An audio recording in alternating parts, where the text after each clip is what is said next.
Hi, I'm Lori, and I am the voice here that's usually on the videos on Kelpie Capers Farm. And if you didn't know it, I am on oxygen. I have severe COPD, mild emphysema, whichever you want to call it.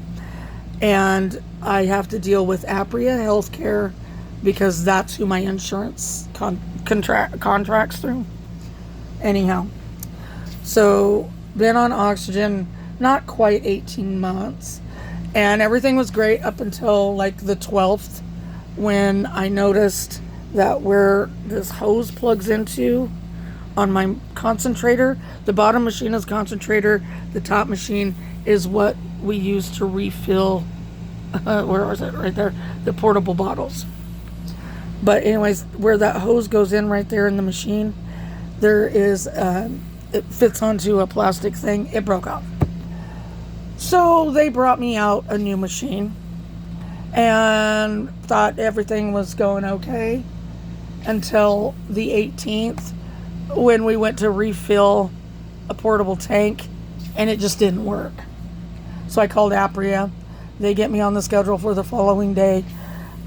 First looked it up. It said a 4-hour window between 10 and 2. Then it was 1 to 5. And then it was between 8:30 at night and 9:30 at night. And I was like, holy crap, because we're in bed by that time. We get up really early here. We're in bed. Well, they get here about, it was just before 9. And it's the main guy, and he's training a new guy. And the new guy wasn't from this country. And I felt really bad for that new guy, but I'll get to that. Anyway, the main guy is just like, they had to bring in, I think it was 2 or 3 different machines finally, and then they wound up just giving me a whole brand new unit, both top and bottom.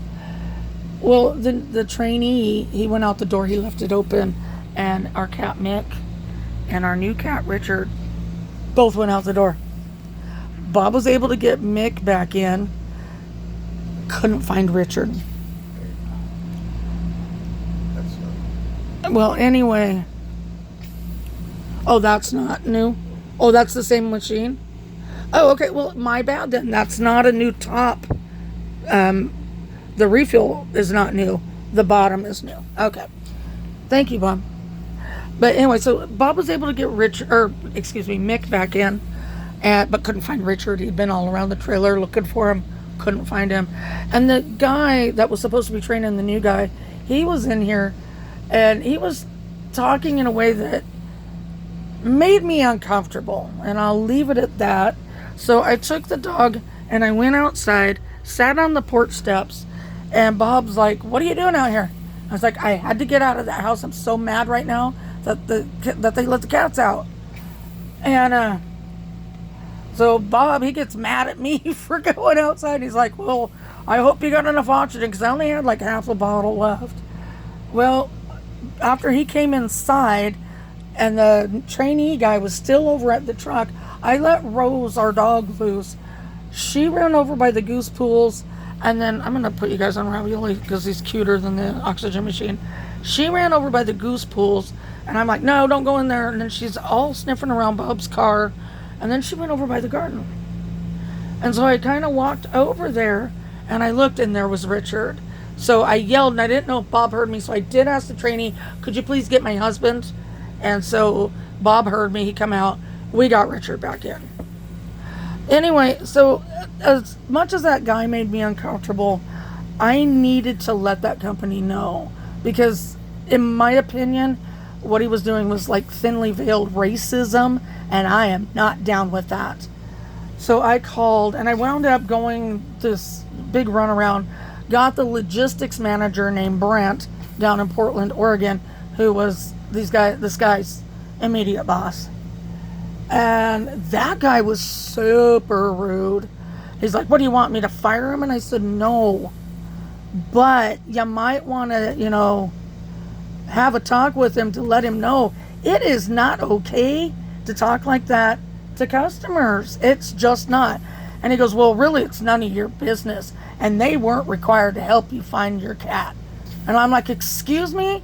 They went out and left my door open not once, but twice. And then you're going to tell me that's my fault?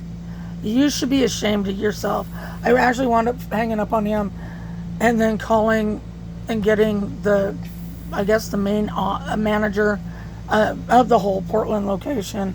And she was very nice. She also has a 3-legged cat, so she knew where I was coming from on that. But the reason why I'm making this video is I told that guy Brent that I was going to put him on blast on every social media outlet that I was on. And I am someone who always keeps my promise with that.